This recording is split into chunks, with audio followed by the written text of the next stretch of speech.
महाराष्ट्रातील number 1 TV channel आवाज TV, आवाज आपल्या सर्वांचा।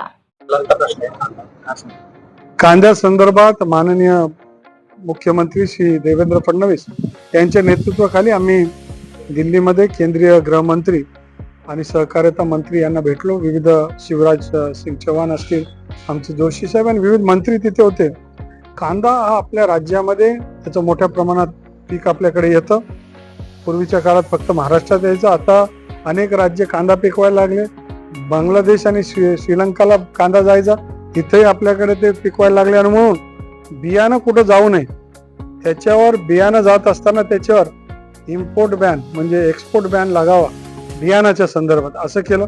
कांद्याला जर आपण एक्सपोर्ट केलं तर त्याला जे रोड टेम्प आहे त्याच्यामध्ये जे आपल्याला सबसिडी मिळणार होती ती आपण आता दुप्पट करण्यासंदर्भात मान्य केंद्रीय मंत्री मोदयांनी मान्य केली।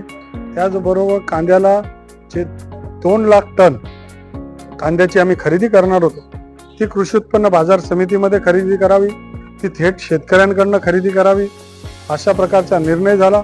आणि त्या खरेदी होत असताना त्याला जो मार्केट सेस येईल, पणन मंत्री या नात्याने जी नाफेड आणि NCCF मार्फत जी खरेदी कांद्यांची होईल त्याचा सेस मार्केट कमिटी माफ करेल अशा प्रकारचा निर्णय आम्ही घेतला।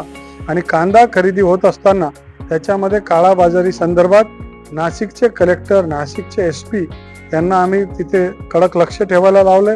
जी जे खरेदी केंद्र आहेत त्यांना बारकाईने इन कॅमेरा त्यांची खरेदी होईल आणि ती शेतकऱ्यांकडनं 1585 रुपये हा आता आम्ही मिनिमम भाव घेतलेला आहे।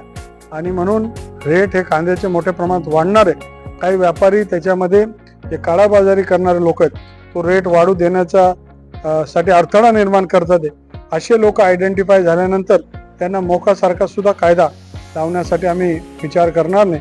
आणि म्हणून शेतकरी हा प्रथम, त्याच्यासाठी अनेक योजना या महाराष्ट्र सरकारने आणले।